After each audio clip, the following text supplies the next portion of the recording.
So how do we create and work with assignments in Canvas?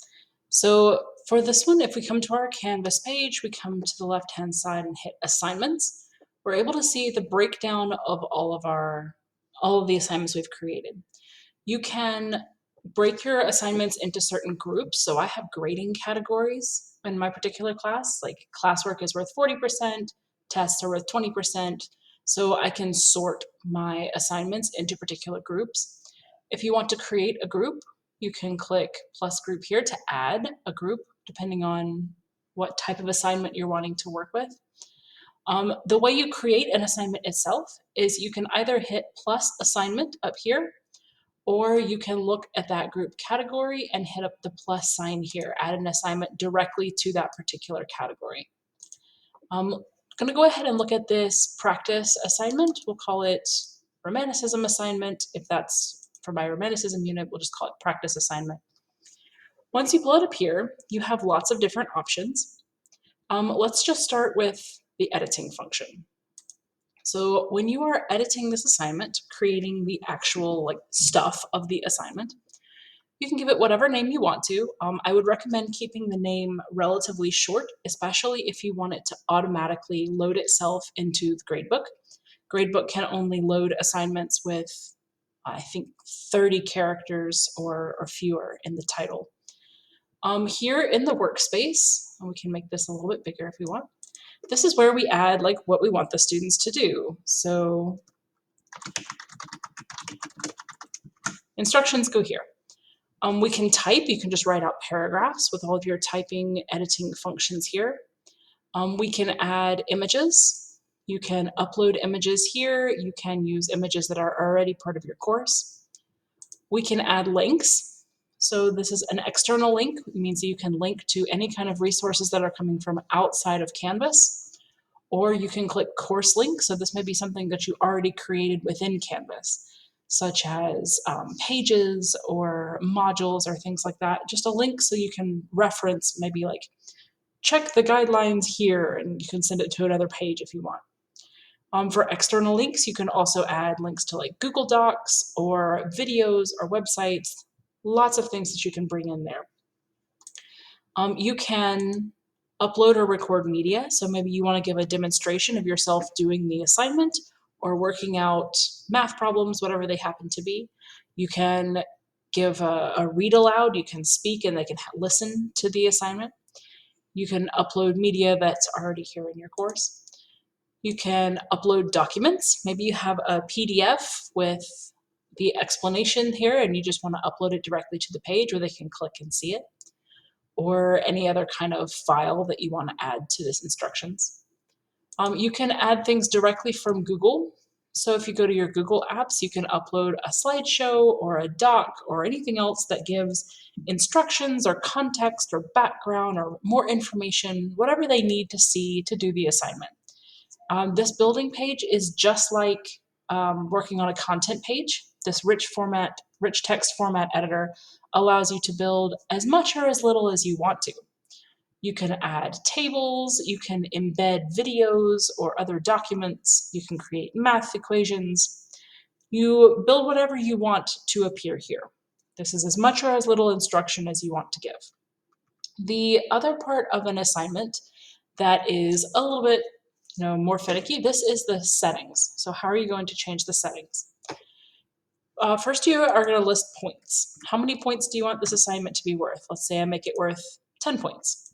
It can be as much or as little as you want it to, whatever works for your gradebook. This tells you what category did you want your grades to go in. If, like a minute ago, where we created all those different categories for your assignments, you can sort this assignment into whatever category you want it to be. You can create a brand new group. Just be sure that if you have this set up for the grades to automatically go into Gradebook, that the category you choose matches a category that you have set up in Gradebook. You can display your grades as points, percentages. You can just do a complete or incomplete grade, letter, GPA. You can not grade the assignment and just have a practice submission. It's up to you.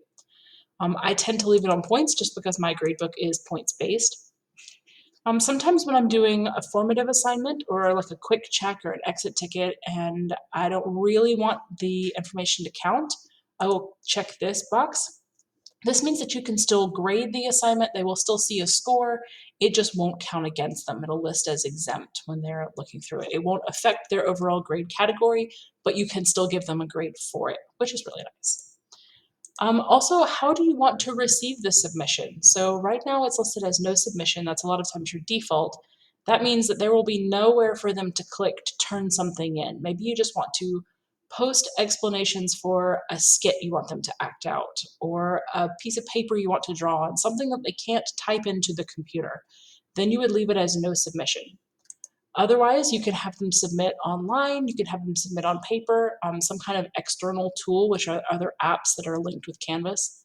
Mostly what I use is online, and from there you've got several options. What format do you want them to be able to turn in this assignment, whatever it happens to be?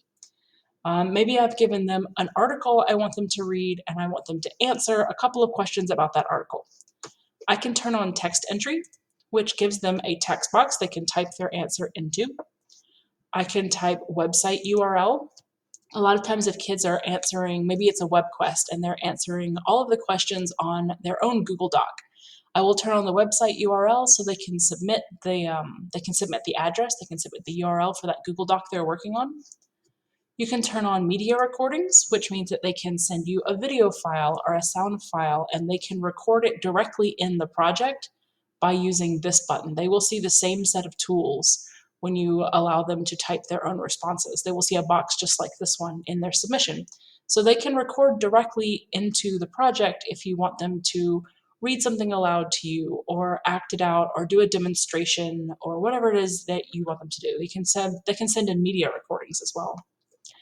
There are annotations, which means that they can upload particular files, they can annotate the doc. This is something probably a little bit more English and history focused. They can also upload their own files. So if they are typing in another format, maybe like Microsoft Word or a PDF, or they want to create an artwork in an artwork generator and download an image, they can upload that file here as well. So you can select and restrict what types of entries you want them to give you. Um, Generally, my defaults are going to be file upload, website URL, and text entry. That follows most of the Google Suite, and the Microsoft Suite will allow them to work that way. You can also allow them to submit multiple times. I usually keep mine as unlimited. I will say if they do resubmit this assignment to you, you will be able to look at each version. There's a drop down box where you can toggle between the different versions they've sent in. So maybe you say, I will take an average of all your submissions, or maybe you'll only grade the last one. Sometimes they'll be like, oh, I forgot to answer question 4. Can I send it in again? Like, sure, whatever, that's fine. Or you can limit the number of submissions. That's up to you. You can set groups. This is something for another resource, but it is possible to create groups within Canvas. Maybe you want to have a study group that you want the kids to stay in all year long. They can work on that assignment together. It will create their own little project space within Canvas. It will also let you assign group grades, things like that. You can have the kids work on each other, give each other peer reviews. It's another function that you can look a little bit more into later. This is the button that you click if you want the grades to automatically import into the gradebook system.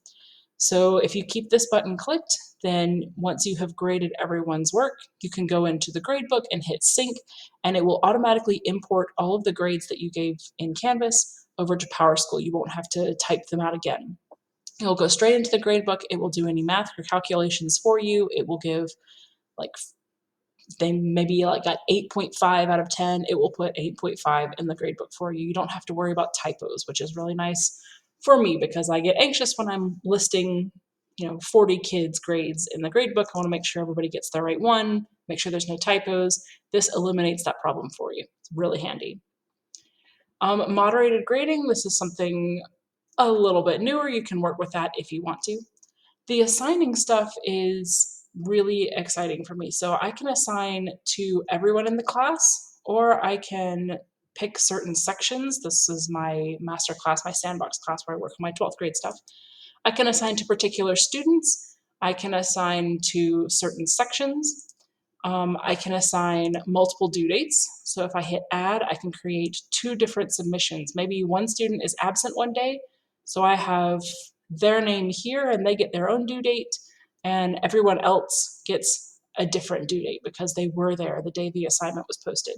This is really good for differentiation. It's really good for maybe one class period is a day ahead of the other class period, so you can assign them different due dates because they're at different spots in the unit. It's really customizable. And also when you sync the grades, it will import them into the gradebook with different grades for each section. It's really handy. While you're working with that, go ahead and unclick this so I can hit cancel. You can hit save, save and publish, or cancel. If you hit save, it will save the assignment as you have created it, but the students still won't be able to see it. So you have plenty of time to work on it, to go back to edit, to change things, to fix due dates, to move resources, whatever you want to do to it. The kids won't see it until you hit publish. And once you hit publish, it will go live for them, something that they can see. I'm just going to go back and pull up a different assignment to kind of show you what one looks like when it's finished. Let's pull up from their tests. Let's look at, hold on, where's their projects? Independent reading. Let's pull up the project that we created for them. So this was their final term project. They had a whole semester to work on it. I've listed out all the different requirements for the project. What are the things that they're required to do? I have a link to an example that I created for them. They were able to see it. This is all text-based, but you can put in pictures, videos, slideshows, anything that you want. I've created all this information for them, how many points it's worth. This is my kind of sandbox site, so there's no due date specified, but there would be with other students. There's also an opportunity at the bottom to add a rubric.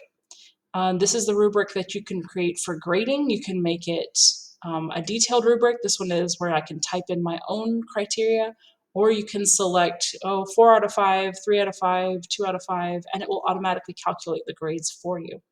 It makes grading very, very easy. So it is an option to add a rubric to the assignment. If I hit cancel here, see what that looks like. The option to add it is here at the bottom. You can click rubric. You can build the rubric yourself. You can add point values, give them a title. Let's call this one partial credit. Give it a smiley face.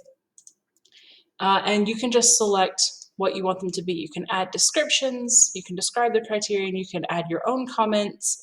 You can use the rubric to grade assignments. It will just pop up. All you have to do is click, click, click, and it will generate the grade for them. So rubrics are possible. You can create your own rubric, or you can find one that you may have created earlier and maybe use the same rubric for all the homework assignments all year long or something like that. So it's really easy to add rubrics to these assignments, which makes the grading really simple as well. When you're ready to grade the assignment, here in the 3 dots, if this was a live class with students and it was complete and published, you would see a possibility to go to SpeedGrader. This is where the grading would be as well.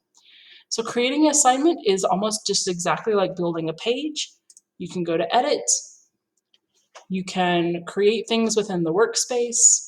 You can add, link, upload, embed, all kinds of information. Set your settings, and then when you're finished, save and be sure that you publish so that it's available for students to work and to submit.